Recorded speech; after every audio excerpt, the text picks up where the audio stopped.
দুই জায়গায় রাগ করলে আপনি গরিব হয়ে যাবেন, ফকির হয়ে যাবেন। এই দুই জায়গায় কখন আপনি রাগ করবেন না, কারণ রাগটাকে কন্ট্রোল করতে হবে। রাগ আসে শয়তানের পক্ষ থেকে, এই বিষয়ে আপনাকে খেয়াল রাখতে হবে।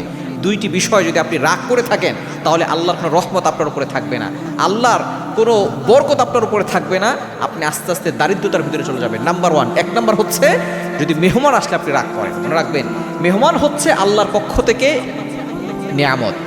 যে ব্যক্তির ঘরে মেহমান আসে, ওই ঘরের ভিতরে আল্লাহ পাক রব্বুল আলামিন বৃষ্টির মতো রহমত নাজিল করেন।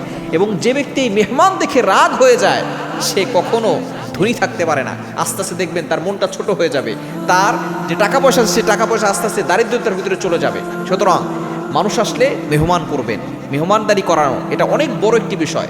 ইব্রাহিম আলাইহিস সালাম মেহমান ছাড়া খাবার খেতেন না। নবীজি সাল্লাল্লাহু আলাইহি সাল্লাম মেহমানের সাথে খাবার খেতে পছন্দ করতেন, এটা হচ্ছে নবীদের সুন্নাত। সুতরাং মেহমান আসলে আপনি নারাজ হবেন না, কেননা নবী সাল্লাল্লাহু আলাইহি ওয়াসাল্লাম বলে দিয়েছেন, যে ব্যক্তি মেহমান দেখলে রাগ হয়, তার ঘরে আল্লাহ পাক রব্বুল আলামিন রহমত বরকত কোনো কিছুই পাঠান না, আস্তে আস্তে সে দারিদ্রতার ভিতরে চলে যায়। দ্বিতীয় নাম্বার হচ্ছে, কন্যা সন্তান হলে যদি ব্যক্তি রাগ হয়, আল্লাহ পাক রব্বুল আলামিন তার ঘরের ভিতরে কোনো বরকত দেন না। কন্যা সন্তান হচ্ছে আল্লাহর পক্ষ থেকে রহমত, কন্যা সন্তান হচ্ছে আল্লাহর পক্ষ থেকে নিয়ামত। এই কন্যা সন্তানকে আপনি তিরস্কার করবেন না, ক্রিটিসাইজ করবেন না, তুচ্ছ তাচ্ছিল্য করবেন না।